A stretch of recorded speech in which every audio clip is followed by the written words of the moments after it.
Holidays, the time of year that's told to be filled with warmth, love, and connection. But for so many of us, it's a season laced with stress, difficulty, family drama, and conversations that leave us feeling more drained than uplifted. Maybe you're dreading that family dinner, knowing the cracks in your current relationship will feel like they're under a microscope. Or perhaps it's the polarity within the political debates that can be a turn for the worst in a festive gathering, and it turns it completely into a battleground. Welcome to Love Shack Live, the podcast for anyone standing at a relationship crossroads. If you're facing daily conflicts, feeling the weight of an emotional gap growing between you and your partner, or simply yearning to rebuild a connection that feels authentic and lasting, you've come to the right place.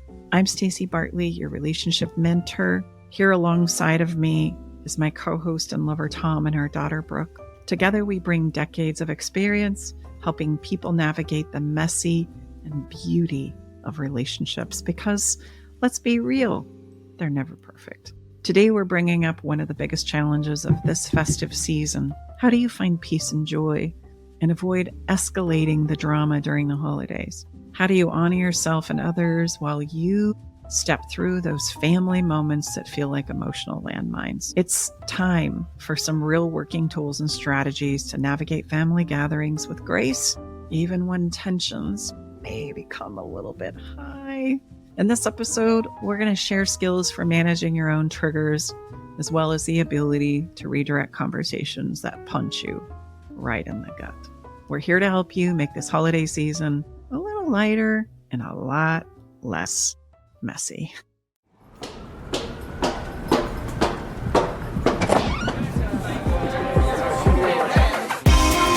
Hey, thank you for coming. Welcome to the Love Shack.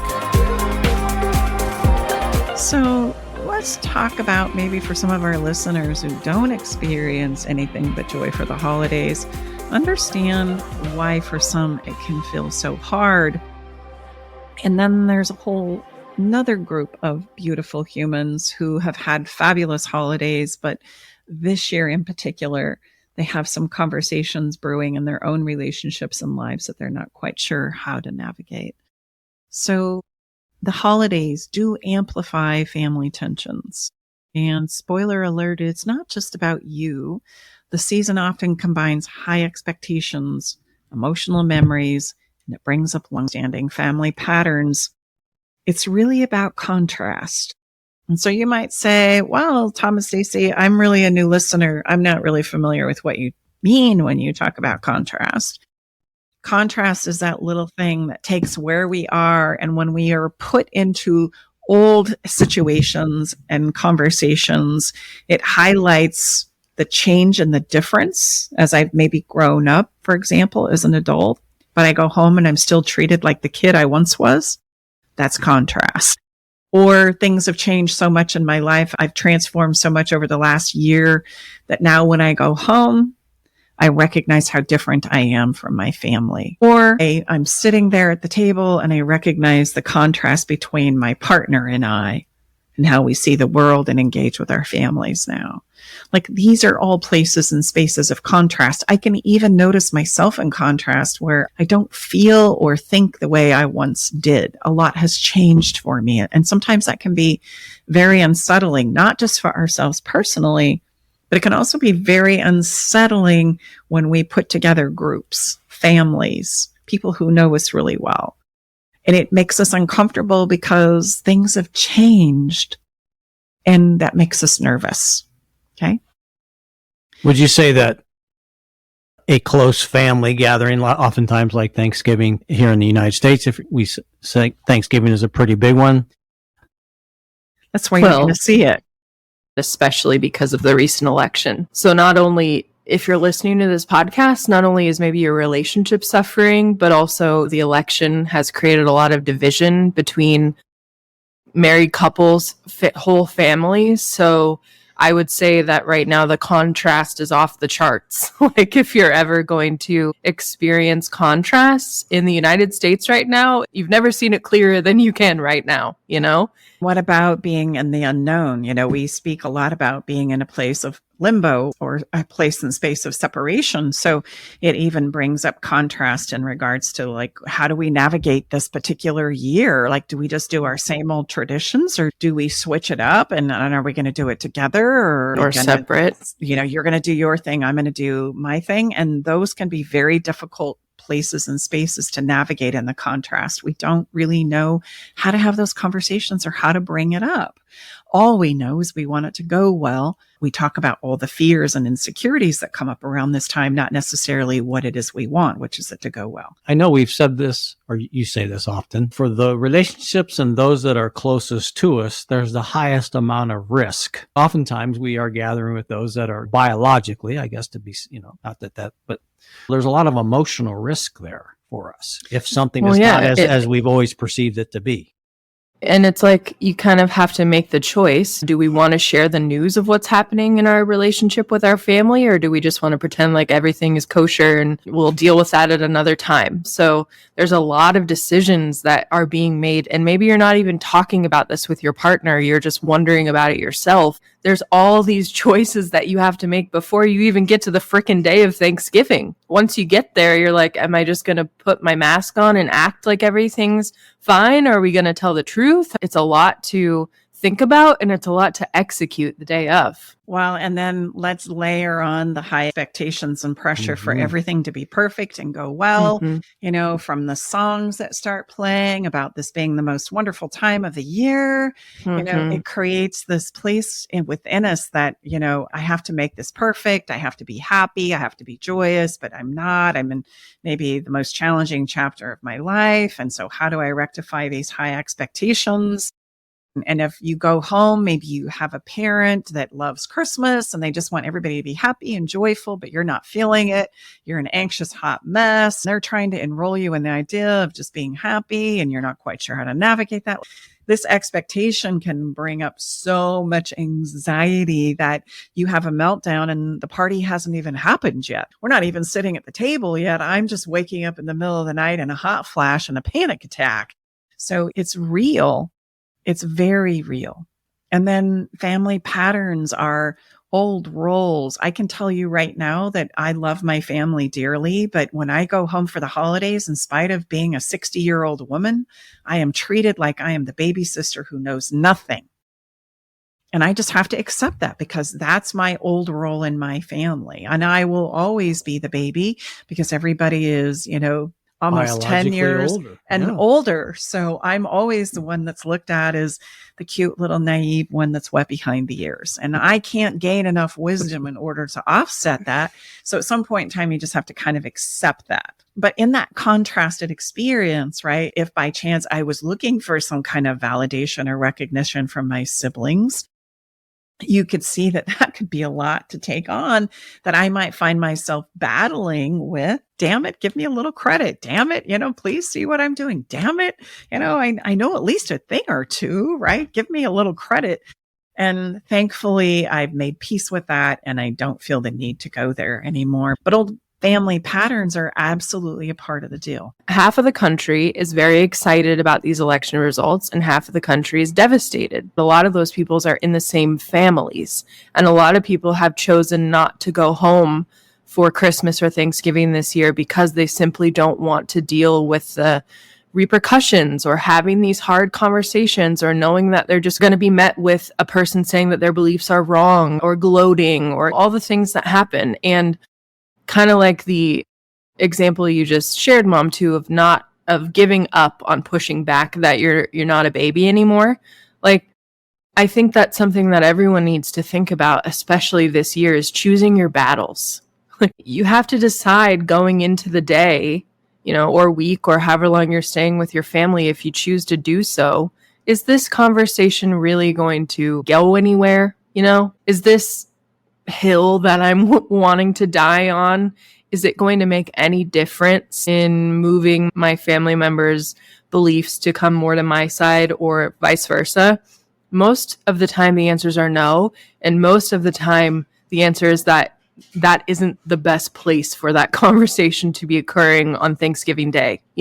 Maybe it could be a private text conversation or a conversation between the two of you at a coffee shop, but maybe not when you're passing the turkey across the table. And I think we get into these heated arguments because we've had some glasses of wine, or our inhibitions are lowered, and we're feeling emotional and supercharged because of all these emotions that have been swirling around, and we don't see these people very often. So we're like, we got to get the punches in while we can. But that's kind of what we did for the last year of trying to get each other to each other's sides. And all it did was cause more division. And so maybe the Thanksgiving holiday is not the best time to try to convince your family member of why you voted for Kamala Harris. It's not going to be successful, Yeah, you know? Yeah, or Well, Trump. and some of these are happening within partnerships within Couples, the walls yes. of their own home, right? And so how do we take that home for the holidays, knowing if we're going to your family that they're politically slanted one side versus another? And how do I find a place within myself to sit down at the table and feel comfortable and supported? The other thing that the holidays do is they bring up a lot of emotional vulnerability. Like there's so many unresolved issues in family dynamics that when we see somebody and then they say that same old word or treat me in that same old way or have that same old look on their face, it becomes a huge, what we call trigger. Or if we wanted to put it into the physical, a huge punch in the gut. No words have maybe even been exchanged. It's just the look, the eyebrow goes up and I'm like, there they go again. It's these pieces of unresolved emotional vulnerability that we carry within us.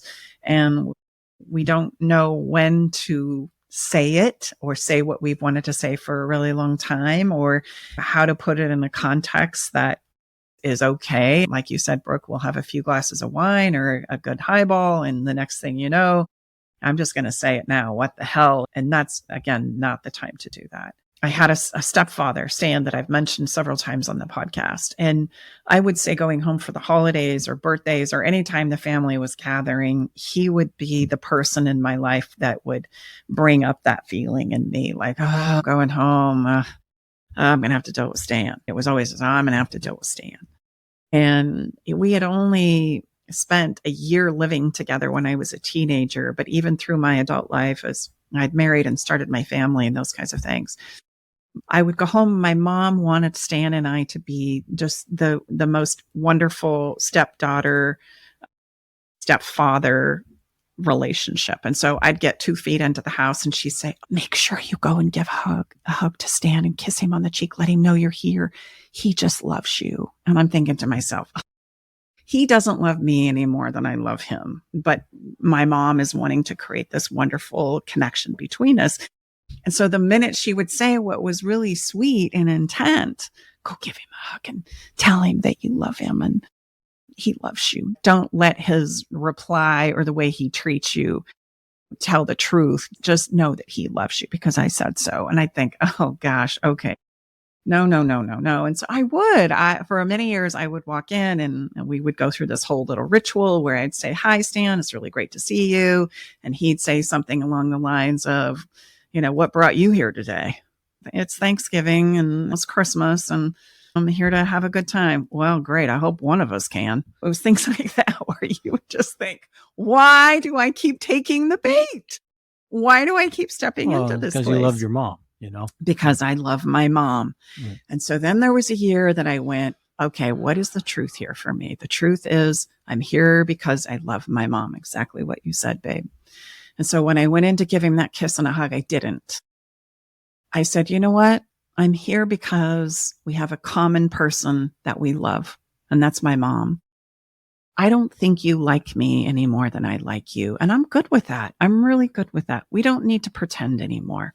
But here's my sincere ask, is that we make this good for her and the rest of the people present here today. Because you know what? This isn't about you and I banging heads anymore. I'm done with it. I'm good. You don't need to be my dad, and I won't be your daughter. And let's just call a truce. And from that day forward, when we would get to a place where he would say something like that to me, like, well, geez, how come you're here? What blew you in? Don't you think what you're wearing is a little extravagant? I could look him dead in the eye and say, let's keep the gloves up today. Remember, it's not about you and me. because we'd had the conversation. And I had to let go of the idea that it was going to ever be anything different than what it was. And I wasn't going to, as Brookie already said, die on that hill. Not going to do it. It's not worth it. Like, to the accomplishment of what? I say and do a bunch of things that I don't feel good about, and then I leave the party. It didn't help me. It didn't improve or move my life forward or my family or change him or the situation or the dynamic. It just made me feel terrible about me. So this is where we start stepping into, okay, what do we do when we're facing these things? And it starts on the planning. And the planning is not just about the food and the decorations. The planning is accepting what we know to be true about where we're going and who's going to be present there. Know and honor where you end and others begin, and what is yours and what is not. Meaning, I can't control, in my particular situation, I couldn't control Stan, but I could certainly have the utmost control over me and how I was going to show up and what my intentions for the day were, to be with my family, my mother, and to make this as good of a situation as possible. I was not responsible for somebody else reacting or saying something terrible or saying something hurtful or rude or unkind or bringing up the past. I was just responsible for me. It wasn't my fault that somebody didn't have the best Thanksgiving or Christmas ever. That is knowing and honoring where I end and others begin. And would you say that that required a certain amount of emotional push-ups to do that? Percent. So Right. we're going to talk about that. Okay. I want to start by, in your planning, what would a win be for you? Knowing what you know and accepting all the players and allowing them to be exactly where they are without thinking you're going to change minds or solve problems or work through your childhood trauma or, solve your relationship issues with your partner or get your kids to pick sides between you and your partner. Like, what's realistic here to where we can all be respected and have a good time? When you said what would a win be, it's not your dream. It's not the dream win. It's what is realistically probably going to happen. What would be the best version of that? Yeah, I know. Well said, Brookie. Stacy says this often. I mean, at some point, you have to have the ability and the emotional regulation and maturation process to truly call things as they are, rather than putting your best set of gloves on and duking it out. As Stacy often says, Stacy's the formulator of pretty much everything that we talk about here. But when one person pays, we got to remember everybody pays. There are no winners there. How could we make this, like Brooke said, the best situation for what's truly at play, not the Hallmark version? Hallmark comes up big time here in the United States during Thanksgiving. It's like Hallmark season from Thanksgiving all the way through. I've got a brother that loves Hallmark movies. But the thing is, when you don't consider what's actually available to you in your current circumstances, and you are always mourning the loss of your Hallmark Thanksgiving, that does two things. Number one, it makes you feel terrible and sad because you're comparing what you have to what you want and they're not the same. And number two, makes you feel like you never have a win because the thing that you're reaching for is not possible. So it just makes you feel like a failure when that's not true. You're just not looking at what's really available to you. Well said. Exactly. Allowing what is taking place this year in your life, knowing what you know, is literally stepping into the peace and the joy, and it can resolve so much conflict internally. Don't buy into it has to be perfect. Don't buy into the idea that it has to go a certain way. Don't buy into the belief and the illusion that this is the moment I'm going to go home and get everything I want. If I can just control this and get so-and-so to do this and say this and show up like that. It's the expectations that create so much personal suffering, and we do it to ourselves. And instead, I'm inviting you to look at and allow what is the truth? What has been the truth for the last year, 2, 5, 10, 30, 50? If I go back to Stan as the analogy, he was such a great teacher to me to stop trying to get him to show up differently and accept and allow what he is and meet him there and then decide how I personally am going to dance with that. It is a game changer. It is absolutely a game changer because we cannot refute the truth. There's a place of manipulation that we continue to step into here if we buy into people structuring it the way they did. I believe truly Stan wanted to let me know he loved my mom, but he didn't want to have to deal with me. And that was evident from day one all the way through to the day he left the planet. I was an inconvenience to him that he didn't want to deal with. I can wrap my head around that now as an adult. I get falling in love with somebody, but not wanting to deal with all their family and kids and all that comes with that. My mom had 5, he had 5, they had 10 together. I get it. And I was boisterous and I would challenge him. But the minute that I could call the truth what it was, look, the only reason why you and I are here together under the same roof, because outside of the context of this would never be. You wouldn't like me. I wouldn't seek you out in the population of humans, nor would you me.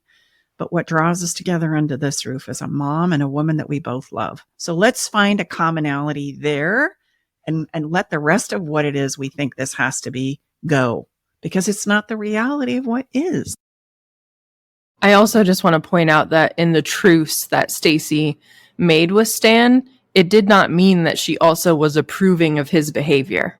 She still didn't approve of the way that he was treating her. She didn't like it. She still disapproved of all of that. She just decided that it was useless to try to change him. It was useless to try to get him to come to believe the way that she believed. We're not always saying that that's useless. There's a lot of times where you can get someone to come to your side of the table. There's a lot of times where you can change minds and make things better and all of those things. In this one situation, it wasn't possible.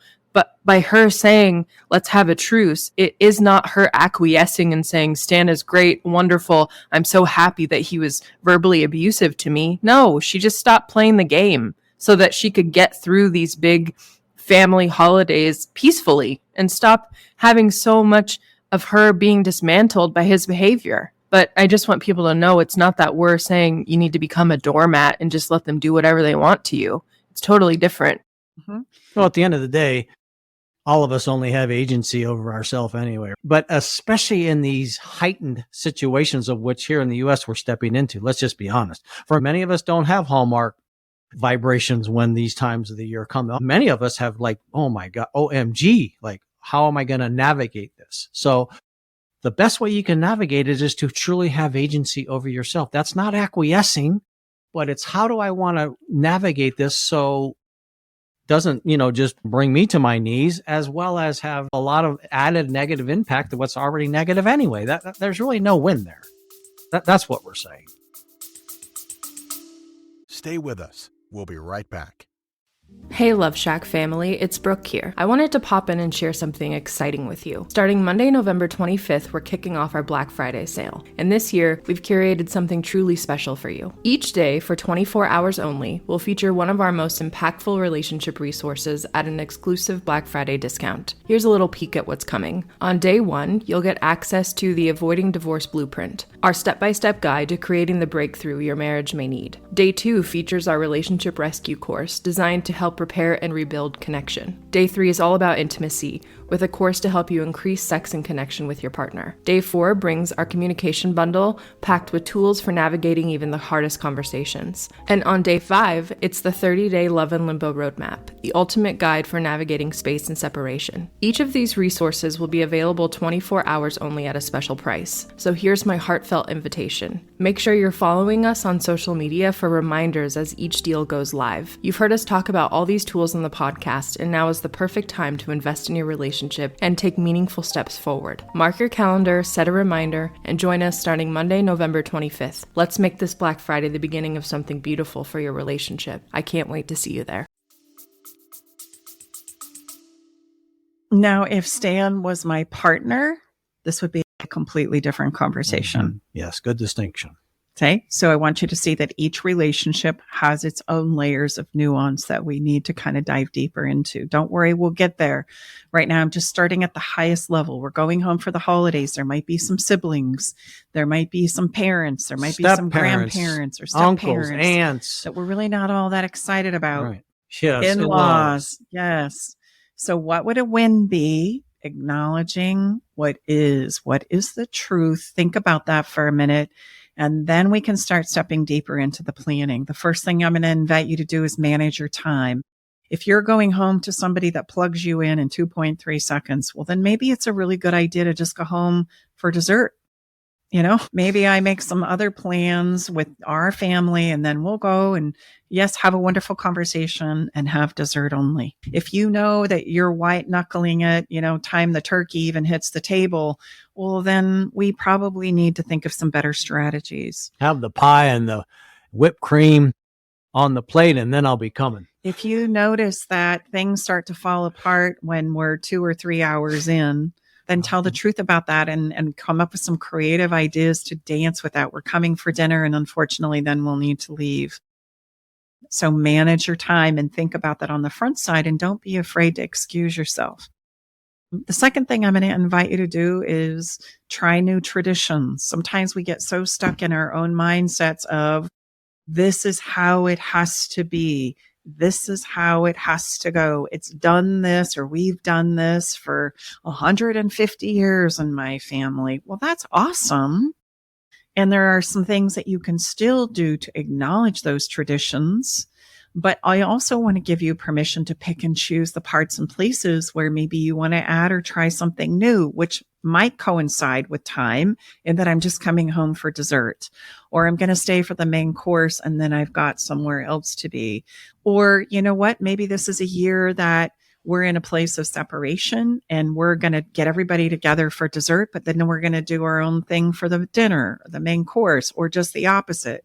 We're going to do our own thing for dessert and get together for the main course and the main experience. And so we can carry on some of those traditions that are really important to us, but we can also let go of some of those that aren't and add some new ones in there to accommodate where we are and telling the truth today, this year, right now. It's when we try and pretend like we're in the same place, but no, we're in a different place, but try and make it look like it's the same place, that we create a lot of internal turmoil. Obviously, just for even added distinction and clarity, this is not in the physical sense. This is in the emotional sense, right? Could be both. Could be both. But I mean, I'm thinking really the most Primarily. impact is, yes, we're not in the same place emotionally. And okay? that's where we start trying to fit a square peg in a Exactly. round hole. Yeah. Instead of just acknowledging the fact that this isn't like it was last year or 10 years ago or 20 years ago. I'm in this different place. So how do I dance with it today? It's when I'm in a different place, but expect myself or others to be in the same place, that it creates a tremendous amount of emotional conflict within us. I also think that's when we become the most disappointed. And I think some of my most disappointing Thanksgivings were with these two people that we're talking with right now, because I couldn't acknowledge that things had changed, that our family dynamics had changed. And now they're wonderful. And nothing has changed between those Thanksgivings except me acknowledging that things have changed. So that is really hard to do sometimes, especially in the current climate of where everything in the world feels like it's changing and it's really hard to hold on to any sense of normalcy. I think we hold on to the traditions even more steadfast in situations like these. But if you're not willing to accept the fact that life circumstances have changed, then you're going to be disappointed when it doesn't feel the same. So why not change it? I get it. Trust me. I get the feeling. It's heartbreaking, but allowing you and your family and the people around you to acknowledge that things have changed will make it easier to create new fun things and say, oh, maybe we could just do this instead. And then everyone gets a new, fresh jolt of energy rather than just being so sad that things aren't the same anymore. Exactly. So that's why new traditions are so important, that coalesce into the change that has happened. Remember, change is not bad. It's just different, and different isn't bad. It's just different. And so we can acknowledge that there have been a lot of really good, wonderful times, and the good still counts. All those wonderful memories that you still remember and experience count. They matter. They're a part of you. But it's when we don't acknowledge that change has happened and we keep trying to make it feel like or fit into this old paradigm that is going to create a tremendous amount of emotional conflict within us. And then it makes us, what I call emotionally constipated. So it doesn't take much for us to lose our shit anyway. So it's such a setup unless we can just really acknowledge, okay, this is going to be different. And that's not bad. It's just different. So how can I play into the differences of what is and make it as good as possible? My family, my children, my partner, allow what is to be present and then plan from there. Yeah, well, I think you've really hit on something very substantial, because I think the big initial challenge is we know internally that things are not the same, but yet we step into it. So let's have some stuff on the front, some conversation, some acknowledgement, some true emotional understanding and sharing about what has changed and how might we navigate this for it to be successful rather than the other, because the other, it's not going to go well. It's not. Yeah. Otherwise, you're going to find yourself locking yourself in the bathroom at Thanksgiving sobbing, which I've done. Because nothing happened to make me feel that way. It's just your emotions are so close to the surface that anything can make you explode. And that's how people feel just in general going home sometimes, because they're nervous to talk to their family that they haven't seen in a while. Adding in all these other layers that we're talking about just makes it unbearable. It makes it so uncomfortable to be inside your body, because you just feel like you have no control over your emotional reactions, which is the exact opposite of what we're saying to do, because we want you to be under control. We want you to have a handle on your emotions. But if you're sabotaging yourself from the beginning, it's going to be awful.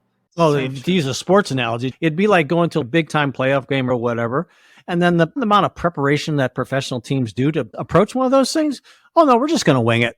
We're just going to wait. Like, come on, man. I mean, so you have to understand what's at play. And for many people going into this, what we've described here, talking about coming up here in this time of the year, is like the Super Bowl. I mean, and it's big. That's cool. I mean, going to cross our fingers. Yeah, we'll just wing it. Uncle Harry loses his shit and Fred acts like an idiot. Going to be screaming about the election across the table, throwing mashed potatoes at each other. And on top of all of this, there's usually one person, usually a woman, who's in charge of all the food. Me and Mom too are those people. All the food, all the planning. You're feeding like 30 people. So you're managing all your emotions and you're catering the largest dinner that has ever happened on the same day. It's so much stress. It doesn't need to be like that. Wasn't what finally flipped you over the edge that first Thanksgiving that we had, Brookie, that something happened to the turkey? Well, didn't it catch on fire or something? It caught on fire. It was because Mom too and Dad had just gotten married. I was having a hard time coming to terms with that because I felt like I was losing my dad.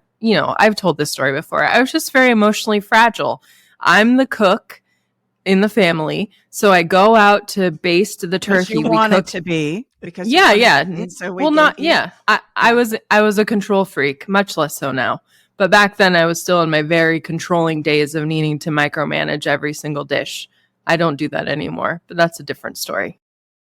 I was going out and Thanksgiving. Sorry to interrupt you in your story, but I think it's really fun to think about, okay, here you are in this fragile state and I didn't want to do anything to send you over the edge. So I decided to let you set the whole Thanksgiving dinner up the way you wanted to. I'm just going to stand by and support you to try and make you see that this is going to go as normal. It's going to be fine. Do whatever you do.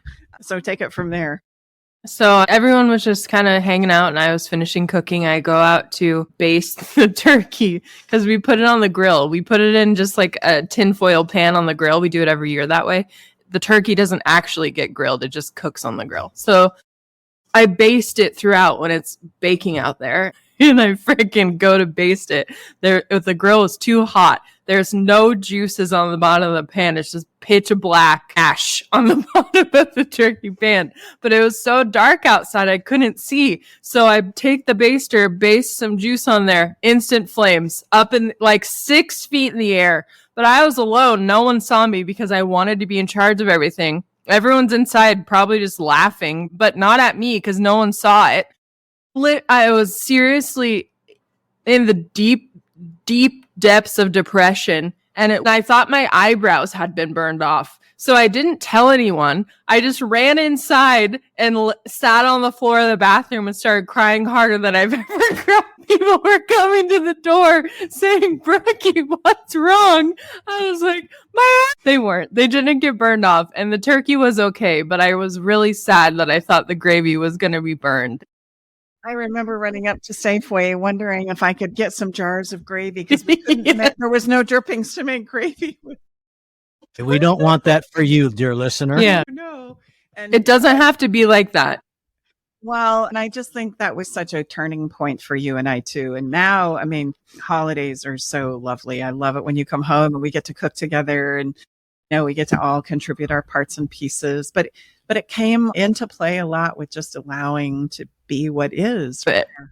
And the reason why that specific dinner was so hard for me was because I was not acknowledging that things were different. I was wanting it to be exactly the same that it always had been when my mom and dad were still married. I was sabotaging myself so much, I literally almost burned my eyebrows off, Like, that's the truth. If I just would have said, okay, Thanksgiving's going to be a little different now, it wouldn't have been like that for me. So true. This coincides with the next key point that I want to make here. Focus on what you can control and let go of what you can't by thinking through how you respond if and when X happens. That's just another way of saying what it is we have been saying. And then once we have a plan, I mean, seating assignments are good. Sometimes we don't have certain family members sitting next together if you're hosting. There's also some fun ways that we'll talk about to manage the conversations that happen at the table. One of the things that I highly recommend is we have some conversation cards or anybody's conversation cards where we can pull cards and let that dictate the conversations that happen at the table and not just hoping it's going to go well and somebody pipes off and then there we go. Everybody's triggered. Everybody's wondering how to respond. Everybody either reacts or shuts down. So there are some fun things that you can do about managing the conversation if you'll just put some little thoughts and planning to it. Now, let's say you've done the best planning job and now you're there and it's unfolding and so says something. I want to give you some ideas that you can use to manage yourself because that's really the only thing you can control here. Remember, I can control me and I've got to let go of all the things that I can't control in doing my best to just allow the changes that have happened from one year to the next. The first thing I'm going to encourage you to do is take breaks. You can get up from the dinner table to go out and take a breather or excuse yourself and say you need to go to the bathroom or go for a walk around the block or step out onto the deck to just catch a few moments of fresh air and take yourself out of the stimulation, especially if you feel like you've been punched in the gut. And breathing. Intentionally slowing down your breathing. You don't have to solve the problem or control the problem or manage the problem or decide what it is you're going to say, but just literally focusing on slowing down your breathing when you do excuse yourself can help you reset to step back into the environment for yet another play. And one of my favorite breathing techniques in this particular place is called the count of 4, okay? Where I inhale for 4, I hold it for 4, I exhale for 4, and then I remain there for 4. And it gives your brain something to focus on, as well as absolutely slows your breathing down. So I inhale for 4, 2, 3, 4, hold for 4, 2, 3, 4, exhale for 4. Exhale, hold for 4. And inhale and do it all again. So it helps refocus my brain. It helps slow my breathing down. And I do that for as long as I need to in order to step back in and go again. Here's the thing. It's not going to take as long as you think it is. If you were to do that for a minute or 2, it would totally change the way you feel and the way you think. So that would be my first recommendation. Take breaks. Breathe, excuse yourself, walk outside, use the bathroom, step onto the patio, and just slow your breathing down. Number 2, it's important to use your voice to advocate for the good that you are seeking. Remember the plan in the beginning? What are you attempting to create? restate it and restate it again. With Stan, I would say, remember, we're here to support mom, right? That's why we're here. Keep the gloves up. And that would be all I would need to say. For some family members, like for members of the LGBTQIA community who are going home and they know their family is not accepting of that, where there's a very hard boundary that people are wanting to keep and protect so that they don't have to get into conversations that are going to be very triggering for them and potentially unsafe for them. Would you share a broken record statement? Because I think that would be a good tool to keep in their pocket for unapproachable topics that they just don't want to talk about, you know? Absolutely. In fact, here's a framework that I would recommend. Affirm what you want. That's the first piece. Remember, I'm just here to enjoy your company, or I'm just here to see you, or I'm here to spend time with my brother or my sister, or I'm here to spend time with the kids. Like, I'm affirming what I want. And then if needed, state what you're going to do now. So this could turn into a statement of, please, I'm here to enjoy my time. That would be like what I'm affirming for. Let's just talk, because you don't need to add the second part, but you can. Oftentimes, just restating what I affirm I want to see happen is enough. So you don't need to take it any further if you don't need to. So let's talk about that piece of the framework, which is a broken record statement in and of itself. Some examples of that is, let's focus on creating a good time for everyone. It doesn't matter what somebody just said to me that maybe was a punch in the gut, but I'm just going to say, let's focus on creating a good time for everyone. I'll listen to you, however, not now. Please, I'm here to enjoy my time with, you could fill in the kids, the parents, the mother, the father, the siblings, this is why I'm here. That's a broken record statement. And every time they come at you with something different, you're going to just reaffirm what it is you want. That's a broken record statement. If we were to add, when you need to, what I'm going to do next, you could say something like, I appreciate the conversation, and now I need to step away. Please excuse me. This is what I'm going to do now. So I affirm what I want, and this is what I'm going to do now. And when I structure it in this way, there's no debate. There's no picking a fight, right? I'm just affirming what it is I want to do. That's my broken record statement. I'm going to stay there regardless of what they say or what they do. And then if I need to take the next step, I will excuse myself. I will state what it is I'm going to do now. Right. You will add a consequence. Like, if you keep doing that, this is what's going to happen. And sometimes that's what needs to happen for someone to realize that you're serious about keeping that boundary. Yeah. And I would reaffirm what I want and just state what I'm going to do. I would never say, because you won't stop. No. That's not what I'm saying. Yeah. I just wanted to be clear.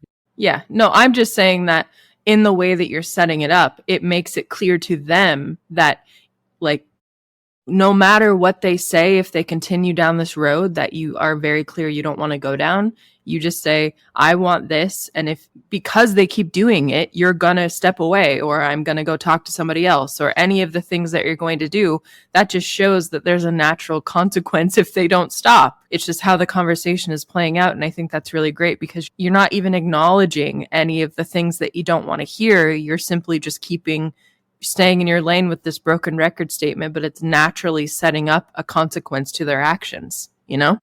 Yeah. And I keep reaffirming what I want, and now I'm going to do this. And I own it and I claim it. So some statements that you might want to rehearse and practice, knowing that you might have to claim what I'm going to do now, are, let's do our best to keep this enjoyable for the kids, each other, the family, and save this conversation for a better time. I'm now going to take care of the turkey. I'm now going to check on the kids. I'm now going to engage in a conversation with my sister or my brother. Okay. Another one might be, I'd love to see everyone. So I'll spend 1 hour at dinner and then head home. That's that same thing. I would love to see everyone. That's what I want. That's good. So I'll spend 1 hour at dinner and then head home. That's managing your time. That's kind of incorporating a lot of things that we've talked about on the podcast. Or another one is, I appreciate your invitation. However, I'll only be able to stay for dessert. That's the part I'm going to do now. But thank you so much for thinking of me and inviting me. These are really important. And if you just use that structure of affirming what it is I want to go well, that ties into the planning we invited you to do on the front side. And then coming up with, all those what ifs that you're probably ruminating on. What if so-and-so says this? What if this happens? What if they say that like they always do? In the allowance of what you know to be true, you can come up with statements about what you will do now to add to that. Because the good that you want to create and the good intention that you want to take home for the holidays is something that you are stating so that you can remain true to it. Because when it's all said and done, your huge win is feeling really good about how you navigated yourself through it. Remember, it's about me managing me, not me managing others so that I can create the experience I want. That's a really huge mind shift that I really want to encourage you to make as you head into these environments that you don't really have any control over. The group dynamic is going to take over. All you can do is decide how you're going to dance through it. Another thing I wanted to say is I've seen a lot of discourse online lately of what you can do when you're going home to maybe misogynistic family members, the old school ones who don't take responsibility for the things that they say and they just say whatever comes to their mind and they don't care who it offends. We all know some of those kinds of people. And their phrases or the words that come out of their mouth can be so hurtful that it's shocking. And sometimes you're literally just in a flight or freeze mode because you don't know how to possibly respond to the rude thing they just said. One of the things I heard is you can just say, I'm sorry, I didn't catch that. Can you repeat it? Because sometimes they know the thing they said was so shocking that they won't repeat it. Like asking them to repeat it is kind of putting them in the place of accountability to be brave enough to say it again. So if that's a safe exchange for you, it can give you some power back if you ask them to do it. Or you can just simply say, I'm not engaging in this. I'm going to go do this. If you're feeling a tiny bit sassy, you can put that phrase in your pocket and use it, because sometimes it is annoying. I'm just going to say it. Sometimes it is annoying to always be the bigger person, even though it goes back to the feeling of wanting a different reality than what's possible. It's rooted in that same feeling where you just get to the point where you're like, God, why can't you just be the bigger person? And we all know that's not a possibility, and we know that's probably not going to happen. But I think having a little phrase like that, like, oh, I didn't catch that. Can you repeat yourself? Maybe you could try to be the bigger person in this moment. Hey, here's the thing.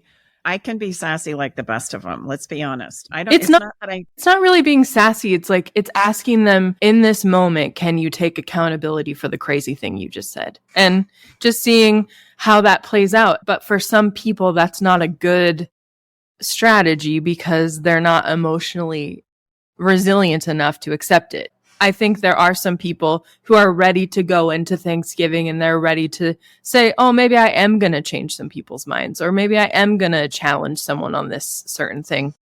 Anytime you ask a question with something that doesn't make a lot of sense to you or that has just kind of punched you in the gut, number one, the good news is it's going to buy you some time to take a breath, right? You've literally just been punched in the gut. And if any of us are punched in the gut, what is the first thing we do? Okay, give me a minute. Let me read. That's why I like that question, because it puts all the responsibility back on the person who just said the crazy offensive thing. Well, and it genuinely gives you the opportunity to step into, so you're still being the bigger person, unfortunately, Brooke, because you're stepping into like the listening position, which is always a gift. And you're having curiosity about if they really said the thing you thought you heard. And here's the thing, we don't have time to talk about it in this particular episode, but especially when we start talking about historic patterns of behavior, oftentimes, I'm not giving a hall pass, I'm not giving excuses, but until we dig into the contrast of how things have changed, we want things to remain the same. So if you call them on it, it's going to elicit a fight. They're going to try and enroll you to the old paradigm because I don't think there's anything wrong with that. And you're going to try and educate them on the new paradigm or in the contrast. And now we're going to have a lovely, conflicted conversation. They're going to feel like you're trying to make them feel stupid. And so the best place you can step into is, yes, ask a question. Help me understand why you felt the need to say that, or help me understand why you felt the need to go there, or help me understand why you feel so impassioned about your position there. The best place for us to step into is into the listening position, which when you're hearing a bunch of things in their description and answering of the question that you just asked, that might be, depending on where you are, a lot to ask Very triggering. yourself. Yeah. Right. That's why I like the very simple question of, oh, I didn't catch that. Could you repeat yourself? Because it's not really asking them what they thought or why they said the thing they said. It's just simply asking them to repeat the crazy thing, because it takes courage for the person to repeat it. Sometimes it's so egregious. Well, and then where do you go with it? Well, then I think you let it go after that. If they do repeat it, you let it go. If they don't repeat it, then the lesson was kind of taught in that moment, no? Yeah. And that's where I would say you step into saying, I heard what you had to say. And you know what? I'm really here just to enjoy family dinner. Can we get back to that? Right. Yeah. So you can stack those things on there. If you do want to say, hey, can you repeat that? Then I want you to know what to do after that. Yeah. Good call. Yes. A couple of things that I want to encourage you to avoid. Okay, we've talked about some things to do as we wrap up this conversation. Here's some things to avoid. Number one, do your best to not overshare personal struggles. This is not the time or the place. And I would encourage you that if you and your partner are in a place and space of separation, that you actually have a conversation about what we're going to share and what we're not going to share, so that we're both on the same page here. And at the very least, if you're not sure it's okay to share, then don't share it. That's going to be your best default choice. The second one is, don't try to perform. This isn't about a performance. This doesn't need to go perfectly. It's okay to find yourself in a neutral space or doing things different. And the third one I'm going to ask you to do is, don't attempt to control others. Instead, focus on controlling yourself. That is your win. Do slow down. Be intentional. And again, pursue the good, pursue what you want, pursue why you're there and what you would like to see happen, and keep stating it again and again and again, so that it can become an anchor for yourself that not only you demonstrate, but that you anchor in and advocate for. Because if somebody says something rude or incredulous or disrespectful or unkind or flippant or sarcastic, you don't need to take the bait. You can look them dead in the eye and say, you know what? I'm here to enjoy my time together. It's really good to see you, Bernie. I'm going to go back and see if my help is needed in the kitchen. I'm not even going to take the bait. I'm going to affirm what it is I want to do and then declare what I'm going to do now. Brookie brought up a good place and space here, that navigating political beliefs at the dinner table. Again, not the time and space. The only thing harder than carving a turkey is surviving a political debate with your in-laws. It's not good. So tips on navigating that is redirecting the conversation. And again, I'm going to go back to structuring the conversations at the table by having some cards you can draw or some pre-canned questions that you can use to stimulate the conversation and manage and structure it, so you're not just leaving it open to the whims of whomever is sitting there for you. So it's the place of redirecting the conversation and, that's an interesting perspective, or, okay, I hear what you've had to say. So the stuffing is so incredible. Like, who made it? What did you put in here? It's restructuring the conversation or asking a question to redirect the conversation. I just got to ask everybody at the table. You don't even have to acknowledge the person that said something. Okay, so I want to ask a question too. You could step right into asking a better question. Advocating is important. I'd prefer to not discuss politics today. Let's focus on the holiday. That is an advocating statement that you could use if by chance you're uncomfortable with where this conversation around politics, or it could be religion. Every family has their topic that's really challenging, or money, or what's happening with the little sister, me. I'd prefer not to discuss this at the table today with everybody. Could we just get back to, hey, where's everybody planning to take a trip this year? Those are really helpful things that you can absolutely use your voice and stay in a position of advocating for yourself. Don't feel pressured to go places you're not willing to go. It's okay for you to say, you know what, I'm not ready to have that conversation now. I'm not prepared to get into that, but maybe we could explore it another time. Those are also really great statements. Stay calm. Practice the pause and breathe. We've already mentioned it before here earlier in the podcast. That's a really great way to manage your triggers. And remember, the goal isn't to change minds. It's to maintain a common respect for all and preserve the relationships as they are and as you allow them to be. A forced and coerced person is of the same opinion still. That is something that you need to remember and remember and remember again. If I have to force or coerce you into seeing it my way, you're still going to believe the way that you do. In fact, it's probably going to further cement it as you do your best to do what I'm asking you to do from a place of obligation. So our big takeaways today is planning is essential for protecting your peace. Communication will help you navigate those moment by moment playing outs of family dynamics. And emotional regulation, i.e. controlling yourself, or what I call doing an emotional push-up, is your superpower in high stress situations. Pre-can your statements, know what you're going to say if this happens, when this happens, how you're going to navigate it. We've given you some really great strategies to navigate that here.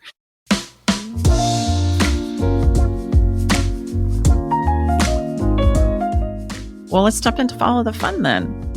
I want to give you 3 powerful questions that you can ask the group if by chance you need to redirect the conversation or put conversations in a structured manner on the table so that we can have a robust place to focus so we don't just leave it up to the whims of chance. And the first one I'm going to share with you is if you could, by the way, I've pulled these questions out of my cards, my conversation cards, Conversations for Connection. They're great to just pull a card.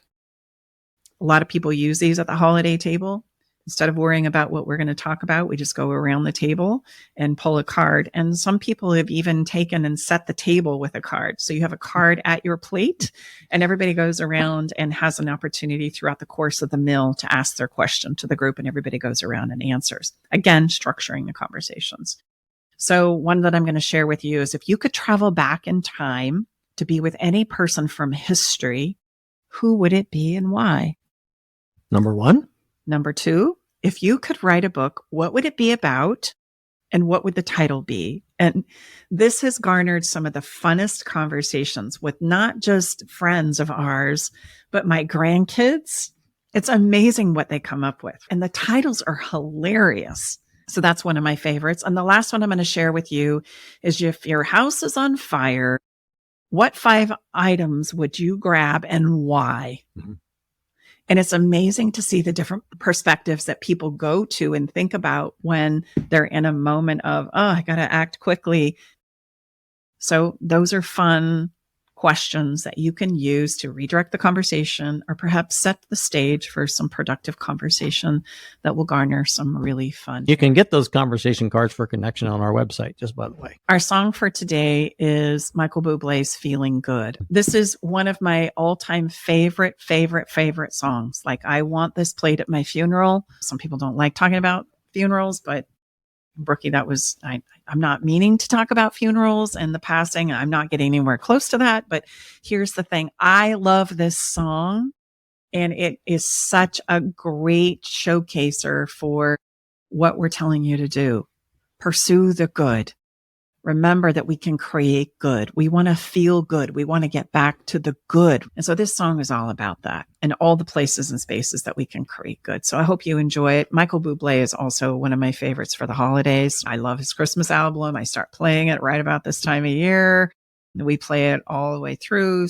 You can listen to this week's song along with our entire relationship playlist by going to our website podcast page or search it up on Spotify, Love Shack Live playlist. And listen, before we go, there's 2 things that I need to say. Number 1, we're going to take a break from our podcast. So we will not be doing a podcast next week because we're going to be celebrating the holiday with our own family. We'll look forward to being back here with you 2 weeks from now. The second thing that I want to make you aware of is a quick reminder. Starting Monday, November 25th, our Black Friday sale begins, and we're offering special discounts on 5 of our premier courses. They're designed to help you improve your relationships, enhance your intimacy, and find emotional balance. This is the perfect time to invest in yourself and your relationship, so be sure to mark your calendars so you don't miss out. We'll also be posting some things on social media as well.